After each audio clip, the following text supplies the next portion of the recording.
ನಮಸ್ಕಾರ. BNSSನ ಇನ್ನೊಂದು ವಿಡಿಯೋದೊಂದಿಗೆ ನಿಮ್ಮ ಮುಂದೆ ಬರ್ತಾ ಇದ್ದೀನಿ. This is also pertaining to unit 4ನ ವಿಡಿಯೋ ಇದು. ಯೂನಿಟ್ 4ನ ವಿಡಿಯೋ. ಯೂನಿಟ್ 3ನ ವಿಡಿಯೋನ ನಾನು ನೆಕ್ಸ್ಟು ನಾಳೆ ಅಥವಾ ನಾಡಿದ್ದಲ್ಲಿ ನಿಮಗೆ ಯೂನಿಟ್ 3ನ ಇನ್ನೊಂದು ವಿಡಿಯೋ ಉಳಿದಿದೆ, ಅದನ್ನು ಯೂನಿಟ್ 3ನ ವಿಡಿಯೋ ಮಾಡ್ತೀನಿ. ಅದು ಮಾಡೋಕ್ಕಿಂತ ಮೊದಲೇ ಜಡ್ಜ್ಮೆಂಟ್ ಬಗ್ಗೆ ನಿಮಗೊಂದು ಪರಿಕಲ್ಪನೆ ಇರಬೇಕು. ಅದನ್ನು ಯೂನಿಟ್ 4ಅಲ್ಲಿ ಬಂದಿರೋದ್ರಿಂದ ಅದನ್ನೇ ಮೊದಲು ಮಾಡಿ ಆಮೇಲೆ ಆ ವಿಡಿಯೋಕ್ಕೆ ಹೋಗೋಣ ಅಂದ್ಕೊಂಡು ನಾನು ಇದನ್ನು ಮಾಡ್ತಾಯಿದ್ದೀನಿ. ಹಿಂದಿನ ವಿಡಿಯೋದಲ್ಲಿ ನಾನು ನಿಮಗೆ ಜಡ್ಜ್ಮೆಂಟ್ ಬಗ್ಗೆ ಹೇಳಿದ್ದೀನಿ. ಆದರೆ ಜಡ್ಜ್ಮೆಂಟು ಕೊಡುವಂತಹ ತೀರ್ಪು ಮರಣದಂಡನೆಯಾದರೆ ಅಷ್ಟು ಕ್ಯಾಶುವಲ್ ಆಗಿ ನಾವು ಅದನ್ನು ಮಾಡೋಕ್ಕಾಗಲ್ಲ. The death penalty has to have a highest scrutiny and death penalty has to be given in the rarest of the rare cases ಅಂತ ಹೇಳ್ತಾರೆ. ಅದಕ್ಕೆ ಅದರದೇ ಅಂತಹ ವಿಶೇಷವಾದಂತಹ ಪ್ರಾವಧಾನಗಳನ್ನು ನಾವು BNSSನಲ್ಲಿ ನೋಡ್ತೀವಿ. And they are available in section 407 to 412. So ನಾವು let us see what are all those things. 407 ಏನು ಹೇಳುತ್ತೆ, 8, 9, 10, 11, 12 ಇಷ್ಟು ಸೆಕ್ಷನ್ಗಳನ್ನು ನಾವು ನೋಡ್ತೀವಿ. ಇಲ್ಲಿ ನೋಡಿ, submission of death sentence to high court. ಒಂದು ವೇಳೆ ಸೆಷನ್ಸ್ ಕೋರ್ಟ್ ಆಫ್ ಸೆಷನ್ ಅಕಸ್ಮಾತು ಮರಣದಂಡನೆ ಕೊಟ್ಟರೆ ಆ ಮರಣದಂಡನೆ ಇಮಿಡಿಯೇಟ್ ಜಾರಿ ಆಗೋದಿಲ್ಲ. It has to go to high court and high court has to approve. ಅಂದರೆ ಹೈಕೋರ್ಟ್ನಿಂದ ನಿಮ್ಗೆ ಅನುಮತಿ ಸಿಗಬೇಕು. 408 ಏನು ಹೇಳುತ್ತೆ ಅಂದರೆ, power of the high court to order further enquiry. ನೀವು ಶಿಕ್ಷೆ ಕೊಟ್ಟ ಮೇಲೆ ಹೈಕೋರ್ಟ್ಗೆ ಇನ್ನೂ ಅಧಿಕಾರ ಇದೆ, ಇಲ್ಲ ನೀವು ಮಾಡಿದ ವಿಚಾರಣೆ ಪೂರ್ಣವಾಗಿಲ್ಲ, ಇದು ಇನ್ನೂ ಹೆಚ್ಚಿನ ವಿಚಾರಣೆ ಅವಶ್ಯಕತೆ ಇದೆ ಅಂತ ಹೇಳುವಂತಹ ಅಧಿಕಾರ ಅಲ್ಲಿ ಉಚ್ಚ ನ್ಯಾಯಾಲಯಕ್ಕಿದೆ. Powers of the high court in confirmation proceedings, ಅಂದರೆ ಶಿಕ್ಷೆಯನ್ನು ಅಧಿಕೃತಗೊಳಿಸಿದರೆ, ದೃಢೀಕರಣ ಮಾಡಿದರೆ ಅಂತಹ ಸಂದರ್ಭದಲ್ಲಿ ಅದಕ್ಕೆ ಏನು ಅಧಿಕಾರಗಳಿದ್ದಾವೆ ಅಂತಕ್ಕಂಥದ್ದು. ಆಮೇಲೆ judgment by bench of high court, ಉಚ್ಚ ನ್ಯಾಯಾಲಯದ ತೀರ್ಪು ಯಾವ ರೀತಿ ಇರ್ತದೆ ಅಂತಕ್ಕಂಥದ್ದು. ಮತ್ತು ಇಲ್ಲಿ ಬೆಂಚ್ ತೀರ್ಪು ಕೊಟ್ಟಂತಹ ಸಂದರ್ಭದಲ್ಲಿ ಆ ಬೆಂಚಿನಲ್ಲಿ ಇಬ್ಬರು ನ್ಯಾಯಾಧೀಶರ ತೀರ್ಪುಗಳು ಬೇರೆ ಬೇರೆ ಆದರೆ, ಒಬ್ಬರು ಮರಣದಂಡನೆ ಕೊಡಬೇಕು ಅಂತ ಹೇಳ್ತಾರೆ, ಇನ್ನೊಬ್ಬರು ಮರಣದಂಡನೆ ಕೊಡಬಾರ್ದು ಅಂತ ಹೇಳ್ತಾರೆ. ಅಂಥ ಸಂದರ್ಭದಲ್ಲಿ ಏನು ಮಾಡಬೇಕು ಅನ್ನೋದನ್ನು ಈ 411ನಲ್ಲಿ ಅವ್ರು ಏನು ಮಾಡ್ತಾರೆ, 433ನ ರೆಫರ್ ಮಾಡ್ತಾರೆ. ಆದ್ದರಿಂದ ಸಾಂಕೇತಿಕವಾಗಿ ನಾವು 433 ಏನು ಅನ್ನೋದನ್ನು ಇಲ್ಲಿ ಹೇಳಿದ್ದೀನಿ. ಎಸ್ಪೆಷಲಿ ಈ ಚಾಪ್ಟರ್ನಲ್ಲಿ ಇಲ್ಲ, this is not in this chapter. Okay, then 412 ಏನು ಹೇಳ್ತೀನಿ ಅಂದರೆ, communication of high court order to the sessions court. ಅಂದರೆ ಹೈಕೋರ್ಟು ತಾನು ಏನು ನಿರ್ಧಾರವನ್ನು ತೆಗೆದುಕೊಳ್ತದೆ ಅದನ್ನು ಯಾವ ರೀತಿ ಅದನ್ನು ಸೆಷನ್ಸ್ ಕೋರ್ಟಿಗೆ ಹೇಳ್ತದೆ ಅಂತಕ್ಕಂಥದ್ದನ್ನು ನಾವಿಲ್ಲಿ ನೋಡ್ತೀವಿ. ಇದು ಎಲ್ಲವನ್ನು ನೋಡಿದಾಗ ನೀವು ಒಂದು ನೆನ್ಪಿಟ್ಕೊಳ್ಬೇಕು, ಯಾವುದೇ ಕಾರಣಕ್ಕೂ ಸೆಷನ್ಸ್ ಕೋರ್ಟನ್ನು ಹೊರತುಪಡಿಸಿ CJM ಆಗಲಿ, JMFC ಆಗಲಿ, JMSC ಆಗಲಿ ಅವರಿಗೆ ಮರಣದಂಡನೆಗೆ ಸಂಬಂಧಪಟ್ಟಿರುವಂತಹ ಯಾವುದೇ ತೀರ್ಪು ಕೊಡುವ ಅಧಿಕಾರವಿಲ್ಲ. ಮರಣದಂಡನೆ, life imprisonment or rape cases, ಈ ಎಲ್ಲ ಗಂಭೀರ ವಿಚಾರಗಳಲ್ಲಿ ಕೇವಲ ಒರಿಜಿನಲ್ ಜ್ಯೂರಿಸ್ಡಿಕ್ಷನ್ ಇರುವಂಥದ್ದು ಕೇವಲ ಸೆಷನ್ಸ್ ಕೋರ್ಟ್ಗೆ. ಕೋರ್ಟ್ ಆಫ್ ಸೆಷನ್ ಅಂತ ಹೇಳ್ತೀವಿ ನಾವು, ಕೋರ್ಟ್ ಆಫ್ ಸೆಷನ್ಗೆ ಮಾತ್ರ ಆ ಅಧಿಕಾರ ಇದೆ. ಅದರಲ್ಲಿಯೂ ಕೂಡ ಮರಣದಂಡನೆಯನ್ನು ಕೋರ್ಟ್ ಆಫ್ ಸೆಷನ್ ಕೊಟ್ಟರೆ ಇಮಿಡಿಯೇಟ್ ಅದು ಫೈನಲ್ ಆಗೋದಿಲ್ಲ. That point we should remember. ನೋಡೋಣ, ಅಲ್ಲಿಂದನೇ ಸ್ಟಾರ್ಟ್ ಆಗುತ್ತೆ. 407 ಸ್ಟೇಟ್ಸ್ ಆಲ್ ದ್ಯಾಟ್. 407 ಏನು ಹೇಳುತ್ತೆ ಅಂತ ನಾವು ನೋಡೋದಾದರೆ, submission of death sentence to high court when a court of session passes a sentence of death. ನೋಡಿ, ಮರಣದಂಡನೆಯ ಶಿಕ್ಷೆಯನ್ನು ಸೆಷನ್ಸ್ ಕೋರ್ಟ್ ವಿಧಿಸಿದರೆ ದ ಎಂಟೈರ್ ಪ್ರೊಸೀಡಿಂಗ್ಸ್, ನೀವೇನು ಮಾಡಿದ್ರಿ ಎಲ್ಲ ಮಾಹಿತಿಯನ್ನು, entire file has to go to high court, ಉಚ್ಚ ನ್ಯಾಯಾಲಯಕ್ಕೆ ಹೋಗಬೇಕಾಗ್ತದೆ. The entire proceedings shall be forthwith submitted to the High Court and such sentence shall not be executed. ಆ ಒಂದು ಶಿಕ್ಷೆಯನ್ನು ಜಾರಿ ತರುವ ಅಧಿಕಾರ ಕೋರ್ಟ್ ಆಫ್ ಸೆಷನ್ಗಿಲ್ಲ. ಎಲ್ಲಿಯವರೆಗೆ? Unless confirmed by the high court. ಉಚ್ಚ ನ್ಯಾಯಾಲಯ ಹೌದು ನೀವು ಮಾಡಿದಂತಹ ತೀರ್ಪು ಸರಿ ಇದೆ ಎಂದು ಉತ್ತರವನ್ನ ಸೆಷನ್ಸ್ ನ್ಯಾಯಾಲಯಕ್ಕೆ ಕೊಡುವವರೆಗೆ ಆ ಶಿಕ್ಷೆ ಜಾರಿಯಾಗುವುದಿಲ್ಲ. ಎಂಥ ಶಿಕ್ಷೆ? ಮರಣದಂಡನೆ ಶಿಕ್ಷೆ ಜಾರಿ ಆಗುವುದಿಲ್ಲ. The court passing the sentence shall commit the convicted person to jail custody under a warrant. ಬಹಳ ಅಂದ್ರೆ ಏನ್ ಮಾಡ್ಬೋದು ನೀವು? ಆ ವ್ಯಕ್ತಿಯನ್ನ ಜೈಲ್ನಲ್ಲಿ ಇರಿಸ್ಬೋದು, ಹೊರಗೆ ಬಿಡಕ್ಕಾಗಲ್ಲ, ಜೈಲ್ನಲ್ಲೇ ಇರಿಸ್ಬೇಕು. He will be sent to jail immediately. ಒಂದು ವಾರಂಟ್ ಇಶ್ಯೂ ಆಗುತ್ತೆ. ವಾರಂಟ್ ಪ್ರಕಾರ ವಾರಂಟ್ ಇಶ್ಯೂ ಯಾರಿಗೆ ಆಗುತ್ತೆ? ಅಪರಾಧಿಗೆ ಆಗೋದಿಲ್ಲ. Warrant is always given to the police. ನೋಡಿ ಇವನ್ನ ತೆಗೆದುಕೊಂಡು ಹೋಗಿ ಸೆರೆಮನೆಯಲ್ಲಿ ಇಡಿ ಅಂತಕ್ಕಂಥ ಆಜ್ಞೆಯನ್ನ ಕೊಡ್ತಾರೆ. ಆಮೇಲೆ ಅವನಿಗೆ ಡೆತ್ ಸೆಂಟೆನ್ಸ್ ಆಗಬೇಕು ಅಂತಂದ್ರೆ, ಮರಣದಂಡನೆ ಆಗಬೇಕು ಅಂತಂದ್ರೆ ಆ ಹೈಕೋರ್ಟಿನಿಂದ ಅಥವಾ ಉಚ್ಚ ನ್ಯಾಯಾಲಯದಿಂದ ದೃಢೀಕರಣ ಬರುವವರೆಗೆ ಮಾಡಲಿಕ್ಕೆ ಆಗುವುದಿಲ್ಲ ಅನ್ನೋದನ್ನ ನಿಖರವಾಗಿ ನಾವು ಸೆಕ್ಷನ್ 407 ಹೇಳ್ತೀವಿ. ಸೆಕ್ಷನ್ 408 ಏನ್ ಹೇಳುತ್ತೆ ಅಂತಂದ್ರೆ, ಪವರ್ ಆಫ್ ಹೈಕೋರ್ಟ್. ಇದು ಉಚ್ಚ ನ್ಯಾಯಾಲಯದ ಅಧಿಕಾರದ ಬಗ್ಗೆ ಮಾತಾಡ್ತದೆ. ಅವ್ರಿಗೆ ಏನು ಅಧಿಕಾರ ಇದೆ, ಯಾವ ಉಚ್ಚ ನ್ಯಾಯಾಲಯಕ್ಕೆ ಇರ್ತಕ್ಕಂಥ ಅಧಿಕಾರ ಏನಿದೆ ಅಂತ ನೋಡೋದಾದ್ರೆ, if on submission of the proceedings, ಅಂದ್ರೆ 407 ನಿಯಮಗಳನ್ನು ಪಾಲಿಸಿದ ನಂತರ ಅದೇನಾಗಿರುತ್ತೆ?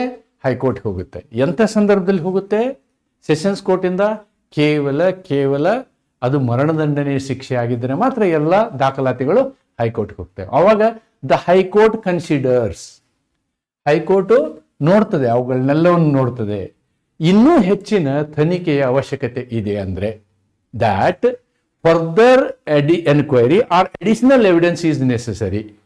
ಆ ವ್ಯಕ್ತಿಗೆ ಮರಣದಂಡನೆ ಕೊಡುವುದಕ್ಕಾಗಿ ಇನ್ನೂ ಹೆಚ್ಚಿನ ವಿಚಾರಣೆ ಅವಶ್ಯಕತೆ ಇದೆ ಅಥವಾ ಇನ್ನೂ ಹೆಚ್ಚಿನ ದಾಖಲಾತಿಗಳ ಅವಶ್ಯಕತೆ ಇದೆ ಎಂದು ಅನಿಸಿದರೆ is necessary regarding the guilt, ಅವನು ಮಾಡಿದ ತಪ್ಪಿಗೆ, ಆರ್ ಇನ್ನೋಸೆನ್ಸ್, ಇಲ್ಲ ಅವನು ತಪ್ಪು ಮಾಡಿಲ್ಲ, ಈ ಶಿಕ್ಷೆ ಕೊಟ್ಟದ್ದು ತಪ್ಪಿದೆ ಅಂತಕ್ಕಂಥ ವಿಚಾರದಲ್ಲಿ, ಎರಡೂ ವಿಚಾರದಲ್ಲಿ ಆಫ್ ದ ಕನ್ವಿಕ್ಟೆಡ್ ಪರ್ಸನ್, ಮರಣದಂಡನೆಗೆ ಒಳಗಾದ ವ್ಯಕ್ತಿಗೆ, ಇಟ್ ಮೇ ಕಂಡಕ್ಟ್. ನೋಡಿ, ಹೈಕೋರ್ಟು ತಾನೇ ವಿಚಾರಣೆಯನ್ನು ಮಾಡ್ಬೋದು. ಇಟ್ ಮೇ ಕಂಡಕ್ಟ್ ಎನ್ಕ್ವೈರಿ, ಅಥವಾ ಆ ವಿಷಯವನ್ನ ನೀನು ಇನ್ನೊಂದ್ಸಲ ಮಾಡುವಂತ ಸೆಷನ್ಸ್ ಕೋರ್ಟಿಗೆ ವಾಪಸ್ ಕಳಿಸ್ಬೋದು. Or itself or direct the sessions court to do so. ನೀವು ಮಾಡಿದಂತಹ ತನಿಖೆ ಪೂರ್ಣಗೊಂಡಿಲ್ಲ, ನೀವು ಕೊಟ್ಟಂತಹ ದಾಖಲೆ ಸರಿಯಾದ ದಾಖಲೆಗಳಿಲ್ಲ, ಇವುಗಳನ್ನು ಸರಿಪಡಿಸಿ ನೀವು ಇನ್ನೊಂದ್ಸಲ ನ್ಯಾಯಿಕ ವಿಚಾರಣೆಯನ್ನು ಮಾಡಿ ಅಂತಕ್ಕಂಥ ನಿರ್ದೇಶನದೊಂದಿಗೆ ಸೆಷನ್ಸ್ ಕೋರ್ಟಿಗೆ ವಾಪಸ್ ಕಳಿಸ್ಬೋದು ಅಥವಾ ತಾನೇ ತನಿಖೆಯನ್ನು ಮಾಡ್ಬೋದು. ಉಚ್ಚ ನ್ಯಾಯಾಲಯವೇ ತನಿಖೆಯನ್ನು ಮಾಡ್ಬೋದು. ಆ ಒಂದು ಅಧಿಕಾರ ಉಚ್ಚ ನ್ಯಾಯಾಲಯಕ್ಕೆ ಇದೆ ಅನ್ನೋದನ್ನ ನಾವಿಲ್ಲಿ ಗಮನಿಸಬೇಕು. Then unless otherwise directed by the high court. ನೋಡಿ, ಉಚ್ಚ ನ್ಯಾಯಾಲಯದ ನಿರ್ದೇಶನವಿಲ್ಲದೆ the presence of the convicted person may be dispensed with. ನೋಡಿ, ಉಚ್ಚ ನ್ಯಾಯಾಲಯ ಏನಾದರೂ ಹೇಳಿದ್ರೆ ಮಾತ್ರ ನೀವೇನು ಮಾಡಬೇಕು? ಆ ಆರೋಪಿಯನ್ನ ಉಚ್ಚ ನ್ಯಾಯಾಲಯಕ್ಕೆ ಕರ್ಕೊಂಡು ಹೋಗ್ಬೇಕು, ಇಲ್ಲ ಅಂದ್ರೆ ಅದರ ಅವಶ್ಯಕತೆ ಇಲ್ಲ ಅಂತ ಹೇಳುತ್ತೇವೆ. During such enquiry or evidence, ಉಚ್ಚ ನ್ಯಾಯಾಲಯ ಹೇಳಿದ್ರೆ ಮಾತ್ರ ಆರೋಪಿಯನ್ನ ನೀವಲ್ಲಿ ಹಾಜರುಪಡಿಸಬಹುದು, ಇಲ್ಲ ಅಂದ್ರೆ ಅದರ ಅವಶ್ಯಕತೆ ಇಲ್ಲ. Where enquiry or evidence is taken in sessions court. ನೋಡಿ, ಒಂದು ವೇಳೆ ತಿರ್ಗಾ ವಾಪಸ್ ಬಂತು ಅಂತ ಇಟ್ಕೊಳ್ಳಿ, ಸೆಷನ್ಸ್ ಕೋರ್ಟ್ ಅಲ್ಲಿ ಅದರ ವಿಚಾರಣೆ ನಡೀತದೆ ಅಂತ ಇಟ್ಕೊಳ್ಳಿ. The result shall be certified and sent to the high court. ಮತ್ತೆ ಇವರು ಏನು ಎರಡನೇ ಸಲ ವಿಚಾರಣೆಯನ್ನು ಮಾಡಿರ್ತಾರೆ ಅದನ್ನು ತಿರ್ಗಾ ಏನ್ ಮಾಡ್ಬೇಕಾಗತ್ತೆ? ಹೈಕೋರ್ಟ್ಗೆ ಸಲ್ಲಿಸಬೇಕಾಗತ್ತೆ. ಸರ್ಟಿಫೈ ಮಾಡಿ ಹೈಕೋರ್ಟ್ಗೆ ಅದನ್ನು ಸಲ್ಲಿಸಬೇಕಾಗತ್ತೆ. 409 ಏನು ಹೇಳುತ್ತೆ? ಸೆಕ್ಷನ್ 409 ಈ ಒಂದು ಶಿಕ್ಷೆಯನ್ನ ಖಚಿತಪಡಿಸುವ ಬಗ್ಗೆ ಮಾತಾಡ್ತದೆ, ದೃಢೀಕರಣ ಮಾಡುವ ಬಗ್ಗೆ ಮಾತಾಡ್ತದೆ. ಏನು? Powers of high court in confirmation proceedings in cases submitted under 407. ಹೈಕೋರ್ಟ್ಗೆ ಬೇರೆ ಬೇರೆ ಆಪ್ಷನ್ ಇದಾವೆ. The high court May number 1 confirm the sentence, ಆ ದಂಡನೆ ಕೊಟ್ಟಿರುವಂತಹ ಸೆಷನ್ಸ್ ಕೋರ್ಟ್ನ ಆಜ್ಞೆ ಸರಿಯಾಗಿದೆ ಎಂದು ಹೇಳಬಹುದು. ಎರಡನೇದ್ದು, what it can say, annul the conviction, ಆ ಕೊಟ್ಟಂತಹ ಶಿಕ್ಷೆಯನ್ನ ಶೂನ್ಯ ಮಾಡಬಹುದು. Convict the accused for any offense which the sessions court could have convicted him or a new trial. ನೋಡಿ, convict the accused for any other offense. ಬೇರೆ ಅಪರಾಧಕ್ಕೆ ಅವನಿಗೆ ಶಿಕ್ಷೆ ಕೊಡ್ಬೋದು ಮರಣದಂಡನೆಯನ್ನು ಬಿಟ್ಟು. which sessions court could have convicted of him or order a new trial. ಇನ್ನೊಂದ್ಸಲ ತನಿಖೆಯನ್ನು ಮಾಡಲಿಕ್ಕೆ ಹೇಳ್ಬೋದು. ಅಥವಾ ಈ ಮರಣದಂಡನೆ ಕೊಟ್ಟಂತಹ ಸೆಷನ್ಸ್ ಕೋರ್ಟ್ಸ್ನ ಆಜ್ಞೆಯ ವಿರುದ್ಧವಾಗಿ ಅವನನ್ನು ನಿರ್ದೋಷಿ ಎಂದು ಘೋಷಿಸಬಹುದು. 3 ಪಾಸಿಬಿಲಿಟಿ. ಒಂದು, ಹೌದು ಸರಿ ಇದೆ, ಸೆಷನ್ಸ್ ಕೋರ್ಟ್ ಜಿಲ್ಲಾ ನ್ಯಾಯಾಲಯ ಕೊಟ್ಟಿದ್ದು ಸರಿ ಇದೆ ಅಂತ ಹೇಳ್ಬೋದು, ಅದಕ್ಕೆ ಸೆಷನ್ಸ್ ಕೋರ್ಟ್ ಅಂತಲೇ ಹೇಳ್ಬೇಕು ನಾವು. ಎರಡನೇದ್ದು, ಹೊಸ ಟ್ರಯಲನ್ನು ಮಾಡ್ಬೋದು ಅಥವಾ ಶಿಕ್ಷೆಯ ಬದಲಾವಣೆಯನ್ನು ಮಾಡ್ಬೋದು. ಮೂರನೇದ್ದು, ಅವನು ಸಂಪೂರ್ಣವಾಗಿ ನಿರ್ದೋಷಿಯನ್ನಾಗಿ ಮಾಡ್ಬೋದು. ಈ 3 ಅಧಿಕಾರಗಳು ನಿಮಗೆ ಏನಾಗ್ತದೆ ಅಂತಂದರೆ ಈ ಪರ್ಟಿಕ್ಯುಲರ್ ಸೆಕ್ಷನ್ನಲ್ಲಿ ಹೈಕೋರ್ಟ್ಗಿದೆ. 409 ಪ್ರಕಾರ ಹೈಕೋರ್ಟ್ಗೆ ಆ ಎಲ್ಲ ಅಧಿಕಾರ ಇದೆ ಅನ್ನೋದನ್ನು ನಾವು ಗಮನಿಸಬೇಕು. Then 410, okay, 409 I have left a point here. Yes, however no confirmation shall be made until the appeal period expires or if an appeal is filed until it is disposed of. ಈ ಎಲ್ಲ ನಿರ್ಣಯವನ್ನು ನೀವು ಯಾವಾಗ ತಗೊಳ್ಬೇಕು ಅಂತಂದರೆ, ಅಕಸ್ಮಾತ್ appeal pending ಇತ್ತು, ಅವನು ಅಪೀಲ್ ಮಾಡಿದ್ದ ಅಂತಂದರೆ ಅಪೀಲ್ನ ಫಸ್ಟ್ ಫೈನಲೈಸ್ ಮಾಡಬೇಕು. ನೀವು ಅಪೀಲ್ನ ಫೈನಲೈಸ್ ಮಾಡಬೇಕು, ಅವಾಗ ಅದು ಡಿಸೈಡ್ ಆಗೇ ಆಗುತ್ತೆ. Yes, 410 judgment by bench of high court. ಒಮ್ಮೆ ಈ ಉಚ್ಚ ನ್ಯಾಯಾಲಯ ತೀರ್ಪನ್ನು ಕೊಟ್ಟರೆ ಏನಾಗುತ್ತೆ ನೋಡೋಣ. What is in every death sentence confirmation case where the high court consists of 2 or more judges. ನೋಡಿ, another precaution. ಇನ್ನೊಂದು ಇಲ್ಲಿ ನಮಗೆ ಏನು ಅಂತಂದರೆ ವಿಶೇಷವಾದಂತಹ ಕಾಳಜಿ ಏನು ಅಂತಂದರೆ, ಹೈಕೋರ್ಟಿನಲ್ಲಿ ಮರಣದಂಡನೆಯ ವಿಷಯವನ್ನು ವಿಚಾರಣೆ ಮಾಡುವಂತಹ ಮರುಪರಿಶೀಲನೆ ಮಾಡುವಂತಹ ಸಂದರ್ಭದಲ್ಲಿ ಕನಿಷ್ಠ 2 ನ್ಯಾಯಾಧೀಶರು ಇರಬೇಕು. ಕನಿಷ್ಠ 2 or more. Sentence or order shall be made, passed and signed by at least 2 judges. ಆ ಇಬ್ಬರು ನ್ಯಾಯಾಧೀಶರು ಆ ಒಂದು ಆಜ್ಞೆಗೆ ಸೈನ್ ಮಾಡಬೇಕು. ದಿಸ್ ಎನ್ಶ್ಯೂರ್ಸ್, ನೋಡಿ, ಇದು very very important. Collective judicial responsibility. ಯಾವುದೇ ಒಬ್ಬ ವ್ಯಕ್ತಿ ನಿರ್ಧಾರ ಮಾಡುವಂತಹದ್ದಲ್ಲ. ನೋಡಿ, ಇಲ್ಲಿ ಒಂದು ತೀರ್ಪನ್ನು ಸೆಷನ್ಸ್ ಜಡ್ಜ್ ಕೊಟ್ಟಿರ್ತಾರೆ, ಅದೇ ತೀರ್ಪಿನ ಎಲ್ಲ ಮಾಹಿತಿ ಇವರು ಮುಂದೆ ಬಂದಿರುತ್ತೆ.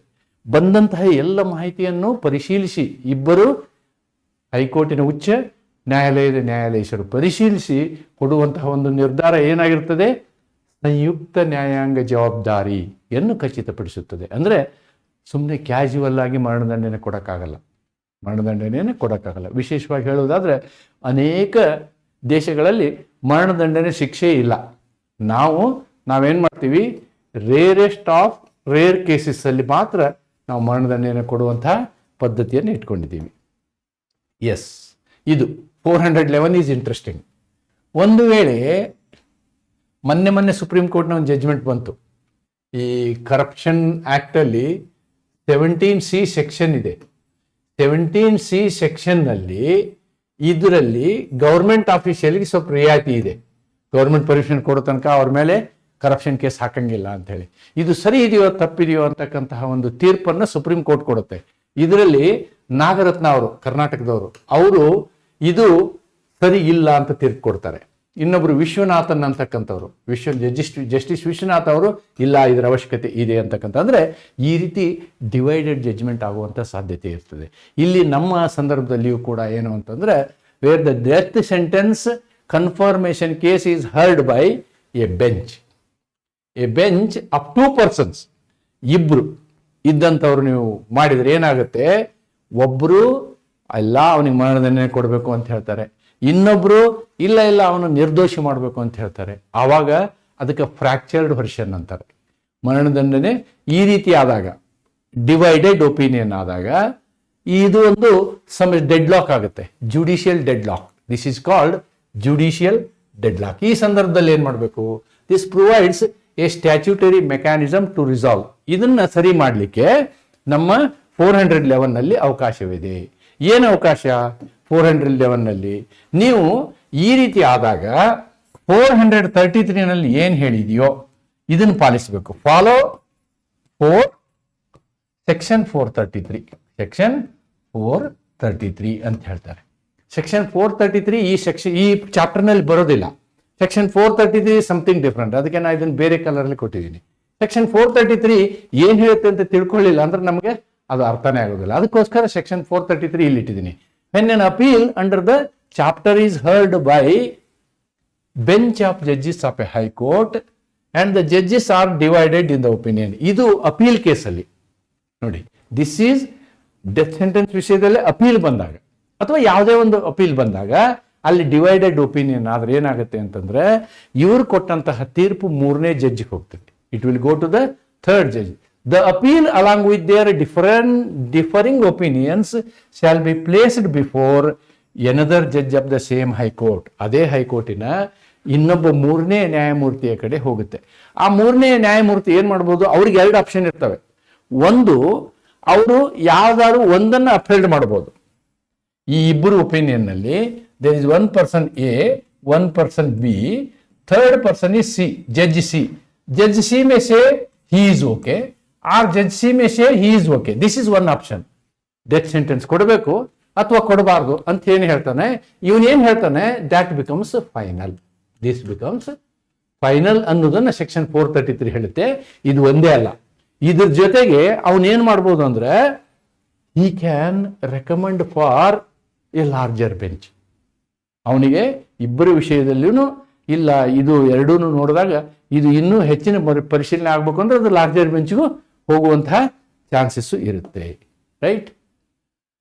Further, section 433 proviso provided that if any one of the judges constituting the original bench or the additional judge to whom the appeal is referred so requires, the appeal shall be reheard and decided by a larger benches of the judges. ಅದನ್ನ ಹೇಳಿದ್ನಲ್ಲ ನಾನು, ಪ್ರೊವಿಷನಲ್ಲಿ ಇದಿದೆ. ನಾನೇನು ಹೇಳಿದ್ನೋ that is available in the proviso, not in the main act. Essence of the provision ಇದನ್ನು ನಾವು ನೋಡೋದಾದ್ರೆ, this section provides a statutory mechanism to resolve judicial deadlock. ಈ ರೀತಿ ಜುಡಿಷಿಯಲ್ ಡೆಡ್ ಲಾಕ್ ಆದಾಗ ಸರಿ ಮಾಡೋದಕ್ಕೆ will go for the 3rd judge ಅನ್ನೋದು ಈ 433ಯ ಒಂದು ಅರ್ಥ. ಆದರೆ 432 ನಮ್ಮ ಸೆಕ್ಷನ್ ಅಲ್ಲಿ ಇಲ್ಲ. ಆದ್ರೆ ಇಲ್ಲಿ ಏನ್ ಹೇಳಿದ್ದೇವೆ ನಾವು, ಈ ರೀತಿ ಡೆತ್ ಸೆಂಟೆನ್ಸ್ ವಿಷಯದಲ್ಲಿ ಇಬ್ರು ಡಿಫರೆನ್ಸ್ ಒಪಿನಿಯನ್ ಬಂದಾಗ 433 ನಲ್ಲಿ ಏನು ನಿಯಮವನ್ನು ಹೇಳಿದಾರೋ ಅದನ್ನೇ ಪಾಲಿಸಬೇಕು. This will go to 3rd bench, third member. That's the thing. Then 412 ಏನ್ ಹೇಳುತ್ತೆ, communication of high court order to the sessions court. ಹೈಕೋರ್ಟಿನ ನಿರ್ಧಾರ ಏನಿದೆಯೋ ಅದು ತಕ್ಷಣ ಎಲ್ಲಿಗೆ ಬರಬೇಕು, ಸೆಷನ್ಸ್ ಕೋರ್ಟಿಗೆ ಬರಬೇಕು. After confirmation of any order by the high court. ಅಂದ್ರೆ ಡೆತ್ ಸೆಂಟೆನ್ಸು ಸೆಷನ್ಸ್ ಕೋರ್ಟ್ ಕೊಟ್ಟಿರುತ್ತೆ. ಆ ಕೊಟ್ಟಂತಹ ತೀರ್ಪನ್ನ ಹೈಕೋರ್ಟ್ ಏನ್ ಮಾಡುತ್ತೆ, ನೀವು ಮಾಡಿರೋದು ಸರಿ ಇದೆ ಅಂತ ಹೇಳಿ ನಿರ್ಧಾರಕ್ಕೆ ಬರುತ್ತೆ. ಬಂದ ತಕ್ಷಣ ಏನ್ ಮಾಡಬೇಕು, without delay send the copy of the order. ಈ ಒಂದು ಆಜ್ಞೆಯ ಕಾಪಿಯನ್ನ ಅವ್ರೇನ್ ಮಾಡಬೇಕು, ತಕ್ಷಣವೇ ಇಲೆಕ್ಟ್ರಾನಿಕ್ ಮೀನ್ಸ್ ಅಲ್ಲಾಗಲಿ ಅಥವಾ ಫಿಸಿಕಲಿ ಆಗಲಿ ಸೆಷನ್ಸ್ ಕೋರ್ಟಿಗೆ ಕಳಿಸಿಕೊಡ್ಬೇಕು. ಯಾಕೆಂದ್ರೆ ಅದನ್ನ ಜಾರಿಗೊಳಿಸಬೇಕಾಗತ್ತೆ. This ensures prompt execution of further compliance at the trial court level. ಅವನು ಇಲ್ಲಿ ಬಂದ ಕೂಡಲೇ ಅದರ ಮೇಲೆ ಏನು ಆಕ್ಷನ್ ತಗೊಳ್ಬೇಕು, ಆ ಮುಂದಿನ ಕ್ರಮಗಳನ್ನು ಬೇಗನೆ ಜಾರಿಗೊಳಿಸಲಿಕ್ಕೆ ಸಾಧ್ಯ ಆಗ್ತದೆ ಅಂತಕ್ಕಂಥದ್ದು. This is all about chapter 30. Chapter 30ನಲ್ಲಿ ಬರ್ತಕ್ಕಂಥ ವಿಷಯ ಇದು. ಅಂದರೆ ಡೆತ್ ಸೆಂಟೆನ್ಸಿನ ವಿಷಯದಲ್ಲಿ ಚಾಪ್ಟರ್ 30 ಈ ರೀತಿಯ ಮಾಹಿತಿಯನ್ನು ಹೇಳ್ತದೆ. It embodies the highest level of judicial caution. ನೋಡಿ, ನಾವಿಲ್ಲಿ ಏನು ಮಾಡ್ತೀವಿ ಅಂದರೆ ಜಾಗರೂಕತೆಯನ್ನು ತಗೊಳ್ತೀವಿ. ನ್ಯಾಯಿಕ ಜಾಗರೂಕತೆ ಏನು, ಹೈಯೆಸ್ಟ್ ಜಾಗರೂಕತೆ. ಫಸ್ಟು ಸೆಷನ್ ಜಡ್ಜ್ ಶಿಕ್ಷೆ ಕೊಡ್ತಾನೆ, ಡೆತ್ ಸೆಂಟೆನ್ಸ್ ಕೊಡ್ತಾನೆ, ಅಲ್ಲಿಗೆ ನಾವು ಒಪ್ಪೋದಿಲ್ಲ. ಅದು ಏನಾಗುತ್ತೆ, ಉಚ್ಚ ನ್ಯಾಯಾಲಯದ ಇಬ್ಬರು ಜಡ್ಜ್ಗಳು ಅದನ್ನು ಪರಿಶೀಲನೆ ಮಾಡ್ತಾರೆ. ಅವರು ಕನ್ಫರ್ಮ್ ಮಾಡಿದರೆ ಓಕೆ, ಅವ್ರನ್ನ ನಿರ್ದೋಷಿನೂ ಮಾಡ್ಬೋದು, ಆ ಸಾಧ್ಯತೆಯೂ ಇದೆ. ಅಥವಾ ರೀಟ್ರಯಲ್ಗೆ ಹೇಳ್ಬೋದು. ಆದರೆ ಇಬ್ಬರು ಒಪಿನಿಯನ್ ಒಂದೇ ಆಗಲಿಲ್ಲ ಅಂತಂದರೆ ಹೈಕೋರ್ಟಿನ 3ನೇ ಜಡ್ಜಿಗೆ ಹೋಗುತ್ತೆ. 3ನೇ ಜಡ್ಜಿನ ಒಪಿನಿಯನ್ನೇ ಫೈನಲ್ ಆಗುತ್ತೆ. ಆದರೆ 3ನೇ ಜಡ್ಜ್ ಏನು ಮಾಡ್ಬೋದು, ಇಬ್ಬರು ವಿಷಯವನ್ನು ನೋಡಿದಾಗ ಅವನಿಗೂ ಅನಿಸುತ್ತೆ, ಇಲ್ಲ ಇದು ಇನ್ನೂ ಹೆಚ್ಚಿನ ಬಹಳಷ್ಟು ಜನ ಲಾರ್ಜರ್ ಬೆಂಚಿಂದ ಇದು ಇನ್ನೂ ವಿಚಾರಣೆ ಆಗಬೇಕು ಅಂತಂದರೆ ಆ ರೆಕಮೆಂಡೇಶನ್ನು ಅವ್ರಿಗೆ ಮಾಡಲಿಕ್ಕೆ ಅವಕಾಶ ಇದೆ. ಅಂದರೆ ಅತಿ ಹೆಚ್ಚಿನ ಕೂಲಂಕುಷವಾದ ಕಾಳಜಿಯನ್ನು ತೆಗೆದುಕೊಂಡು ತೀರ್ಪನ್ನು ಕೊಡಲಾಗುತ್ತೆ. ಯಾಕೆ ಅಂತಂದರೆ, ಒಮ್ಮೆ ಒಬ್ಬ ವ್ಯಕ್ತಿಯನ್ನು ಡೆತ್ ಸೆಂಟೆನ್ಸ್ ಕೊಟ್ಟು ಅವನ ಎಕ್ಸಿಕ್ಯೂಟ್ ಮಾಡಿದ ಮೇಲೆ ಅವನ ಪ್ರಾಣವನ್ನು ವಾಪಸ್ ತರೋಕ್ಕಾಗೋದಿಲ್ಲ. ಏನೇ ಮಾಡಿದರೂ ನೀವು ಅವನು ಸಾಯೋದಕ್ಕಿಂತ ಮೊದಲು ಮಾಡಬೇಕು. ಎಸ್ಪೆಷಲಿ ಚಂದ್ರಚೂಡ್ ಅವರು ಅವರೊಂದು ಇಂಟರ್ವ್ಯೂನಲ್ಲಿ ಹೇಳ್ತಾರೆ, ಯಾವುದೋ ಒಂದು ಪರ್ಟಿಕ್ಯುಲರ್ ವಿಷಯದಲ್ಲಿ ಡೆತ್ ಸೆಂಟೆನ್ಸ್ ಇರ್ತಕ್ಕಂಥ ಒಬ್ಬ ವ್ಯಕ್ತಿಗೆ ಅವರು ವಿಚಾರಣೆ ಮಾಡದೆ ಹೋಗಿದ್ರು ತಪ್ಪಾಗ್ಬಿಡ್ತಿತ್ತು, ಅವನು ನಿರ್ದೋಷಿ ಮಾಡ್ತಾರೆ. ಆ ರೀತಿಯಾದಂಥ ಒಂದು ಇಂಟರ್ವ್ಯೂನ ನಾನು ನೋಡಿದ ನೆನಪುಂಟು. ಆದ್ದರಿಂದ this particular chapter is very very important for every lawyers. The powers conferred to High Court to confirm, modify, set aside conviction, order, retrial or acquit the accused. Even for additional evidence or inquiry, they can take action. And this is very closely related to Article 21. The right of a person, right to life and personal liberty is enshrined in Article 21. What Article 21 says? No person's life or personal liberty cannot be deprived of without the procedure established by law. The procedure established by law is this. Chapter 29 and chapter 30 of BNSS tells you the procedure, how the liberty and life are carefully taken care of by the procedure established in our BNSS ಅನ್ನೋದನ್ನು ನೀವಿಲ್ಲಿ ಕಾಣ್ತೀರಿ. This is again the extended portion of Article 21. Overall, chapter 30 reinforces the principle of death penalty is an exception. Nodi, death penalty is not the rule. It is not the rule, but only exception. Though the strictest procedural judicial through strictest procedural filters. Now, ಈ ಎಲ್ಲ ಕಾಳಜಿಯನ್ನು ಅದರಲ್ಲಿ ತಗೊಳ್ಳಿ. Thus, it harmonizes the procedure with constitutional morality and the doctrine of rarest of the rare cases only fit for death penalty ಅನ್ನೋದನ್ನು ನಾವಿಲ್ಲಿ ನೋಡ್ತೀವಿ. This is all about our precaution in case of death penalty.